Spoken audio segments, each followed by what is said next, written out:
IOQM 2025 3 marks question.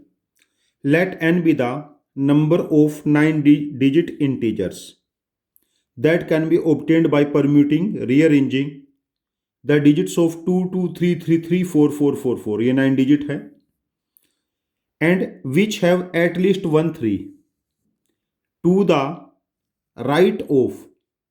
rightmost occurrence of 4.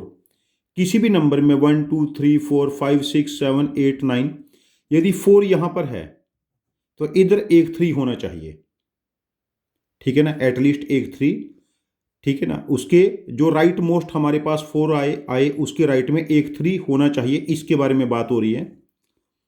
What is the reminder when n is divided by 100? तो पहले हम n की value calculate कर लेते हैं। यहां पर जो मेरा सॉल्यूशन था, मैंने कैसे कैलकुलेट किया था, टोटल नंबर जो बनेंगे उसमें से हम वो केस सब्ट्रैक्ट कर देंगे टोटल नंबर में से कि all 3 are to the left of right most 4। जो राइट मोस्ट 4 है ना, उसके लेफ्ट में यदि सारे 3 हैं, यदि वो केस टोटल में से सब्ट्रैक्ट कर देते हैं तो at least 1 3 to the right of right most 4 हो जाएगा। देखो टोटल केस कितने बनेंगे, टोटल नंबर 9 फैक्टोरियल है, 2 एक जैसे हैं, 3 एक जैसे हैं, 4 एक जैसे हैं, 9 into 8 into 7 into 6 into 5, 4 factorial तो कैंसिल हो जाएगा, 2 इंटू 2 इंटू 3, 6 इससे कैंसिल, 2 4 यहां पर बना, तो ये वैल्यू बनी 1260।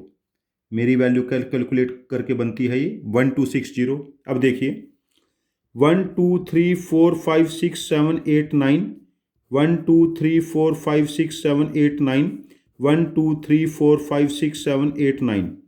अच्छा अब देखो यदि 4 यहां पर है तो इसके राइट में 3 नहीं होना चाहिए, यही चीज हमें कैलकुलेट की है ना, तो यहां पर डिजिट 2 2 ही हो सकते हैं। ये जो 6 पोजीशन है इसमें 3 टाइम 3 होगा और 3 टाइम 4 होगा, इसको रीअरेंज करेंगे क्या बनेगा, 6 फैक्टोरियल बाय 3 फैक्टोरियल 3 फैक्टोरियल, ये वैल्यू बनी मेरी 20। अच्छा यदि 4 यहां पर है तो इसके राइट में 2 ही हो सकता है, बिकॉज सारे 3 लेफ्ट में लेने हैं।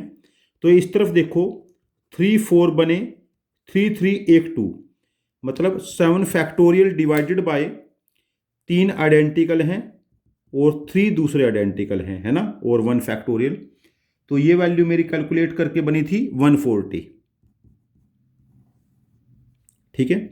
अब थर्ड केस है हमारे पास, यदि 4 राइट मोस्ट पोजीशन आ जाए तो इसके इस तरफ हमारे पास क्या बनेंगे, 3 4 है, 3 3 है एंड 2 2 है, 8 फैक्टोरियल अपॉन 3 3 2 फैक्टोरियल, ये वैल्यू मेरी कैलकुलेट करके बनी है 560। अब देखो 560 एंड 140, ये बना हमारे 700 720। तो रिक्वायर्ड आंसर मेरे पास बना टोटल 1260 माइनस 720, इट इज 540। तो 540 तो n बन गया ना। What is the reminder when n is divided by 100? जब n को 100 से डिवाइड करेंगे रिमाइंडर बनेगा हमारे पास 40।